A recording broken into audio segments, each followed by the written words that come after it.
আসসালামু আলাইকুম। ওয়ালাইকুম আসসালাম।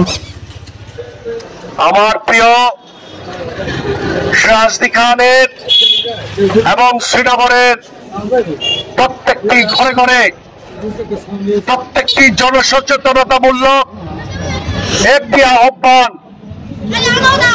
বিগত 54 বছর এই দেশ স্বাধীনতার যে পাওয়া আমার জাতির জন্য প্রয়োজন ছিল, সেই পাওয়া কালে কালে বহু দলে বহুমতে বিভাজন হয়ে ঐক্যবদ্ধ হয়ে এককভাবে এই দেশকে শাসন করেছে। এই দেশের শাসন ব্যবস্থায় চিন্তা ছিল শুধু তাদের নিজস্ব আকর গোছানো। পবিত্র সংসদে বসে তারা এই দেশের জনগণের কল্যাণের জন্য কি এমন করেছে এই জাতি খুব ভালো জানে। কিন্তু আজকে এই জাতির এই 54 বছর স্বাধীনতার অগ্রগামিতার পিছনে ফেলার যেই দৃষ্টি, যেই সততা, সেটা এই দেশের জনগণ নতুন করে বলার কিছু নাই।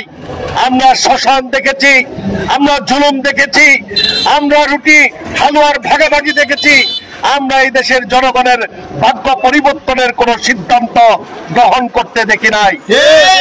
এই দেশের জনগণের গরিব দুঃখী মেহনতি মানুষের এই দেশের নগদ টাকা বহুবার যুগের পর যুগ এই দেশ থেকে বিভিন্ন দেশে পাচার হয়েছে। যদি স্বাধীনতার পরে এই অর্থগুলো এই দেশেই থাকতো, এই দেশ মালয়েশিয়া সিঙ্গাপুরের সমপরিমাণ কোন অংশে কম থাকতো না। কেননা এই দেশের শিক্ষা ব্যবস্থা, এই দেশের চিকিৎসা ব্যবস্থা, এই দেশের জনগণের বিভিন্ন মৌলিক চাহিদা বিষয়গুলো এখন যেন একটি অভিশাপ।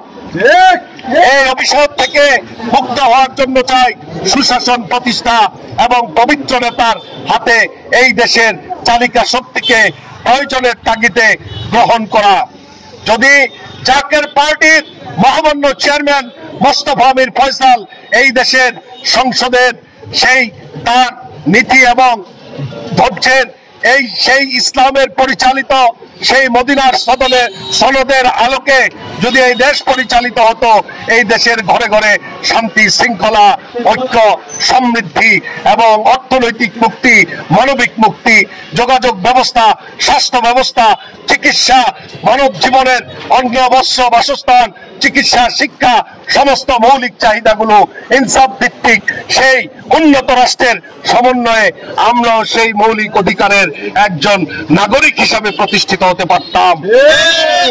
এই সত্যকে প্রতিষ্ঠিত করার জন্য বালুচর ইউনিয়নের এবং সিরাজদি খান থানার এবং শ্রীনগর থানার সমস্ত মুন্সিগঞ্জ এক আসনের জনগণকে অব্যাপ্ত আহ্বান জানাচ্ছি, আপনার বিবেককে জাগ্রত করুন।